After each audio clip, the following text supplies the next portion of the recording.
এই কাজটা করতে গিয়ে প্রদীপকে আরো ভালো করে চিনলাম।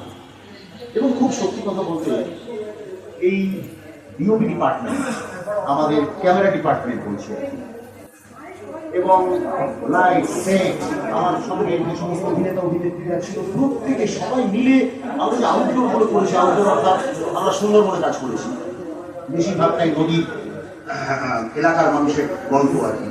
তো সেই সব মিলিয়ে টিলিয়ে একটা অদ্ভুত অভিজ্ঞতা।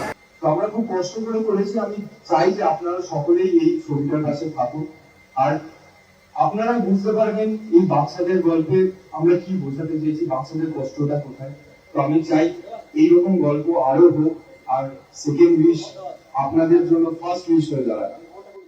তো আমার সেকেন্ড উইশ এই ছবিটা সাফল্য পাক এবং আপনারা ভালোবাসুন এবং এই ছবিটাকে আরো আরো বড় জায়গায় পৌঁছে দেওয়ার জন্য যা যা করার আপনারা বলুন, দেখুন, খুব ভালো লাগবে। Thank you so much, thank you. लगा मुझे कहानी ये लव स्टोरी है, ये कहानी सुनकर मुझे बहुत अच्छा लगा। और ये कहानी पूरे दो मासूम बच्चों की कहानी है और उसके साथ एक प्यारा सा लव स्टोरी भी है, जो मैं आप सबसे गुजारिश करता हूँ, अनुरोध करता हूँ कि आप लोग इसे फिल्म को हॉल में देखें और इसको बहुत सारे प्यार दें। और मैं अपने दोस्त से भी गुजारिश करता हूँ कि इसी तरह से अच्छी से अच्छी कहानी लिखो और ऐसे फिल्म के नाम को रोशन करो। না হয় আগেই কথা বলি, কিন্তু কাজটা করে খুবই ভালো লেগেছে, সবাই খুব ভালো পেয়েছে। 5টা গান আছে, আজকে 2টো গানে রিলিজ আছে, সবাই শুনলাম নিশ্চয়ই ভালো।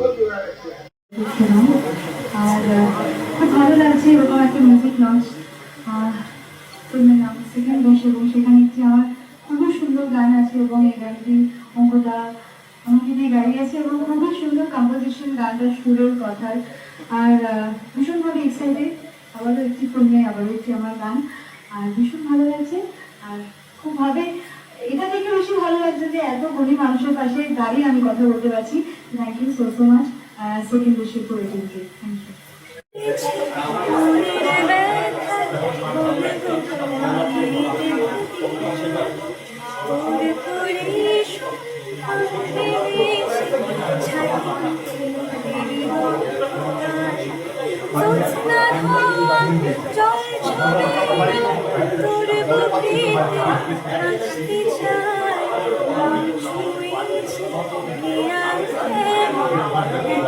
তোর